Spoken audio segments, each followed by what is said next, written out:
Jai Hind students, I am Aishwarya, your SST teacher. First of all, I want to declare that I have released the first part of the video. Now I am going to teach you second part.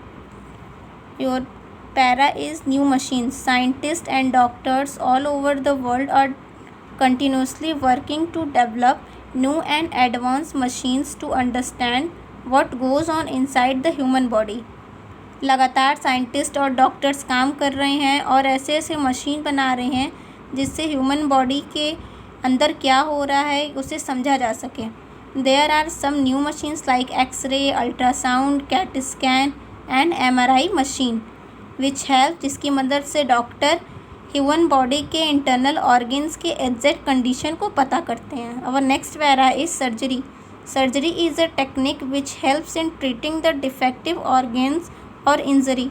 Surgery की मदद से एक ऐसी technique है surgery जिससे human body के defective organs का इलाज किया जा सकता है और सर्जरी को करने वाला सर्जन कहा जाता है. Over the years doctors have learned a lot about the human body. Today defective body organs can be replaced by healthy ones. आज डिफेक्टिव बॉडी ऑर्गन्स को रिप्लेस करता है एक healthy organ. Replacement of by heart, kidney, liver and many other organs.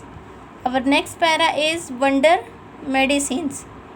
Finding the cause of a disease is the only one aspect. The more important aspect is to cure it. Doctors ने सबसे बेहतर इलाज दवाओं को बताया है. Medicines help doctors to do this. Two things of great use to doctor are described below. First is chloroform. In 1847, Dr. James Simpson discovered chloroform. It is an anesthetic and used to make a person unconscious for some time during the operation. Chloroform एक ऐसी medicine है जिसे operation के पहले बेहोश करने के लिए दी जाती है ताकि उससे पेशेंट्स को दर्द न महसूस हो. Second is penicillin. In 1928 penicillin was discovered by sir Alexander Fleming. It is an antibiotic. यह एक एंटीबायोटिक है. It prevents infections in the body by preventing the growth of.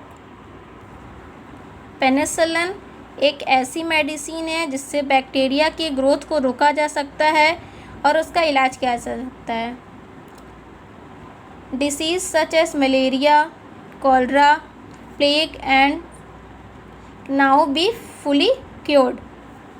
Third is preventing diseases. Vaccination. Vaccine is a medicine containing killed or weakened germs that help to prevent the diseases from ऑक्यूरिंग.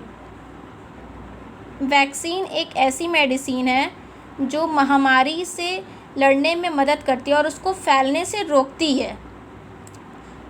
Small pox a deadly disease was very common in the 18th century.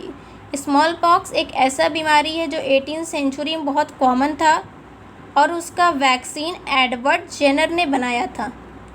He had observed people who had been infected with cowpox, a disease that human gets from cattle.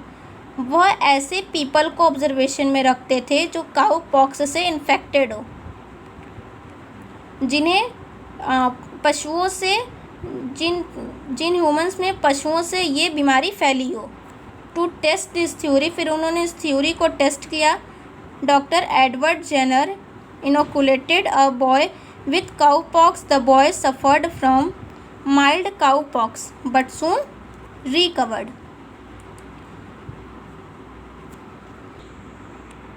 फिर Edward Jenner ने उस लड़के को cow pox से जो infected था उसे टीका लगाया यानी कि इनोकुलेटेड दिया. The boy suffered from mild cowpox. वह बॉय उसे हल्का फीवर था बट वह रिकवर हो गया. Later he inoculated the same boy with small pox.